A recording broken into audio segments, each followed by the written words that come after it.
विश्व के सभी मानवों को वैद्य गुरुदेव मिश्र का नमस्ते। Life style and world peace YouTube channel में आप आते हैं, इसके लिए ढेर सारी बधाइयाँ, बहुत सारे साधुवाद। Life style and world peace में आते ही आप कॉपी कलम लेकर के बैठें, एक एक बिंदु को नोट करें, सारी सामग्री जुटाएं, तत्पश्चात ही प्रयोग प्रारंभ करें। Life style and world peace में आप आते ही लाइक करें, सब्सक्राइब करें, बेल आइकन बटन को दबाएं, कमेंट में अपना विचार लिखते हैं, मोबाइल नंबर छोड़ें, अपने कंट्री का नाम लिखें। और बंधुओं, अगर पुण्य का भागी बनना चाहते हैं, आपके पास एक ही विकल्प है और वह है सब्सक्राइब के साथ साथ शेयर जरूर करें। बंधुओं, आज हम चर्चा करेंगे वत्स नाभ। वत्स नाभ का वैज्ञानिक नाम है एकोनाइटम फेरोक्स। इसे हम रेनुकुलेसी फैमिली के अंतर्गत आते हैं। ये इंग्लिश में इसे एकोनाइट मॉन्क्स वुड के नाम से जानते हैं। संस्कृत में वत्सनाग अमृत के नाम से इसे जानते हैं। हिंदी में वचनाग, मीठा बीस, मीठा तेलिया के नाम से जानते हैं। गुजराती में बचनाग, मराठी में वचनाग, बंगाली में काठ बीस, मीठा बीस के नाम से जानते हैं। तेलुगु में बशनुभुई, अरबी में बिस, फारसी में विच नाग के नाम से जानते हैं।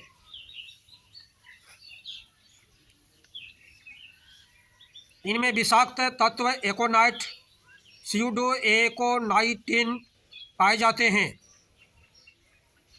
गुणधर्म में ये विधिपूर्वक शुद्ध किया हुआ विष प्राणदायी रसायन, योगवाही, त्रिदोष हर, कफ पित्त वात तीनों को सम करते हैं। ये मानव जीवन को लंबी आयु देते हैं। ये बृहन तथा बीर्जवर्धक है।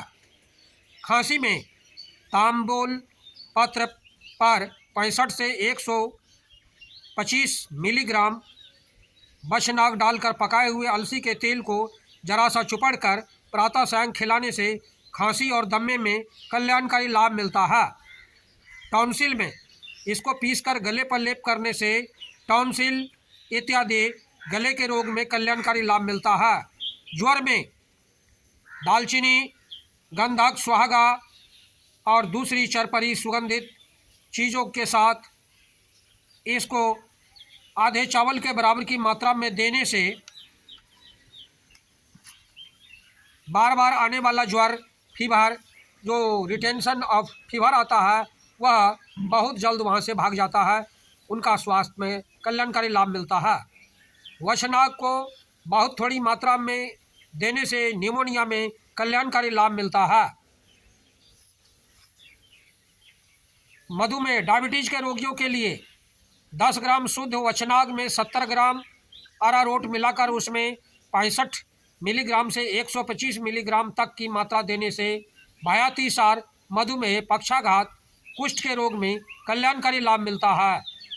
यह दिन में 3 बार कम से कम देना चाहिए। मूत्रकृक्ष, शुद्ध बचनाग के आधे चावल भर की मात्रा में देने से मूत्रकृक्ष बहुत तीव्र गति से मिट जाती है। मानव जीवन का अति कल्याणकारी लाभ मिलता है। मूत्रातिसार में जिसको मूत्र की शंका न रुकती हो, उसको आधे चावल के बराबर वचनाग का सेवन करना चाहिए। गिरिघर्षी, गठिया, धनुर्वात में भी अति अल्प मात्रा में देने से कल्याणकारी लाभ मिलता है। इस प्रकार हम देखते हैं, ये सर्वांग पीड़ा में भी इसका तेल सर्वांग की पीड़ा में को मिटाता है।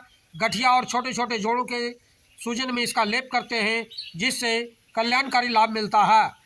भाव प्रकाश में आया है, तथैव युक्ति युक्तं तु प्राणदायी रसायनम योगवाही त्रिदोष घनं बृहनं वीर्यवर्धनम।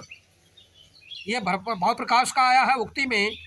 इसमें नाड़ी दुर्बलता में भी, ये नाड़ी की दुर्बलता का सेवन करने में इसका हम सेवन 15 से 16 मिलीग्राम मात्रा में करने से नाड़ी की गति सामान्य हो जाती है तथा नाड़ी गति की दुर्बलता के कारण उत्पन्न बहुमूत्र, सायामूत्र, जो बिछावन पर ही, बेड पर ही अपना पेशाब कर देते हैं छोटे छोटे बच्चे, वो यह दूर हो जाता है।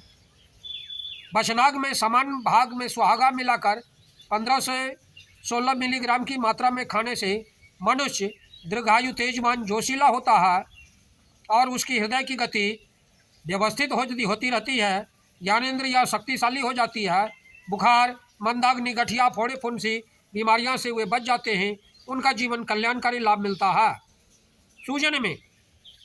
सूजन युक्त ज्वर में कफ प्रधान नवीन ज्वर में बशनाक को अल्प मात्रा में प्रारंभ में ही दे देना चाहिए। बच्चों की सूजन में बशनाक एक प्रभावशाली औषधि है।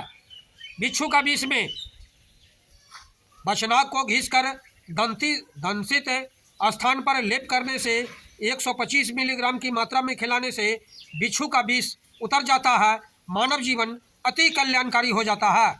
कुष्ठ रोग में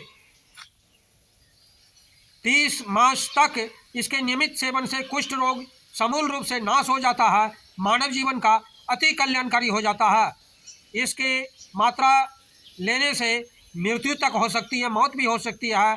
अतः योग्य चिकित्सक, योग वैद्य जी के देखरेख में ही इसका सेवन प्रारंभ करना चाहिए। बंधुओं, हमारे चैनल में आते हैं, इसके लिए ढेर सारी शुभकामनाएं, बहुत सारे साधुवाद। आप पुण्य के भागी बनना चाहते हैं, सब्सक्राइब के साथ साथ शेयर जरूर करें। धन्यवाद, नमस्कार।